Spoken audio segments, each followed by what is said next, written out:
Well, happening right now, Indiana State Police are getting ready for the 2023 recruiting seminar, which is happening shortly. It starts at 9 o'clock in Pendleton as they work to bring in new recruits for Indiana State Police. Sergeant Mario Cruz and Lieutenant Ronell Williams are here with us this morning to talk about this and what you need to know for someone sitting at home thinking, what about a career in law enforcement? What if this is something I want to explore? Today is the chance to literally walk in person and start to talk to someone about it.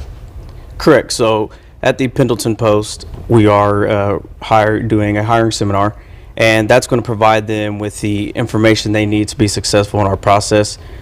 And we're also bringing in their families, so if they have questions, we like to have them to have a good support system as well, as you'll need that throughout our academy and through our process. And so we're going to provide them with the information they need to be successful. What kinds of things will folks be able to learn today when they come in? Yeah, absolutely. We talk about the hiring process, submitting your application, the different phases of the process, which is the physical ability testing requirement, the written exam, the background, and then the final point is when we get to the superintendent and he reviews all the files. So we give them that portion of it, and then we take an opportunity to speak with their family. As Sergeant Cruz mentioned, family is big to us. We say join our family. It's not a catchphrase to us. We really mean it. The state police is a tight-knit family.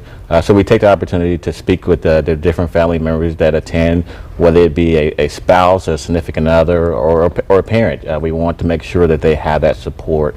And then the last portion of it, we actually do a modified PT workout with the applicant so that we can kind of evaluate some of the mechanics of a push-up or a sit-up, something that some of the applicants may struggle with now. We can help better prepare them for the PT test. What types of, requirements should people at least be aware of ahead of time, that age requirement and things of that sort? And then also, is there a deadline for the application process?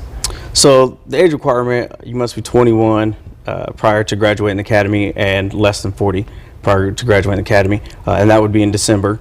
As far as the deadline would be April 27th for the application. And any information they're looking for, they can find that on indianatrooper.com. There's a load of information on there, a wealth of information, and also our information is located on there as well. So anyone that we encourage anyone that has any questions or may want some extra guidance throughout the process to access that website and speak to one of the recruiters that are located on that website. So there's time between now and that April deadline. There's time to take what you learned today, take it home, discuss it with your family, figure out, hey, this could be right, or maybe this isn't right for us. They'll have time to make that decision before they apply. Yeah, absolutely. And one of the other things that we do is we offer one-on-one sessions with troopers from across the state. Just because we're statewide, we cover all 92 counties. So if an applicant has questions, we do a one-on-one with each applicant. And the good thing is when we start our testing, we're testing it across the entire state. The first test is coming up in Maryville, but we cover Maryville, Fort Wayne, Evansville, Richmond, Terre Haute, and Indianapolis. So we're covering just about every place in the state, and we're also down in Henryville as well. So applicants can drive an hour or less to get to one of our testing sites, which is a big deal right now. I know recruitment for all departments right now has been a challenge for a while, so hopefully you got a lot of potential new recruits coming in today. Again, we're going to have this interview and the details for you up at fox59.com very soon about the seminar today. Gentlemen, thanks for both of you for coming in. Thank you. Thank you for having us. And we'll be right back with some of your top stories next.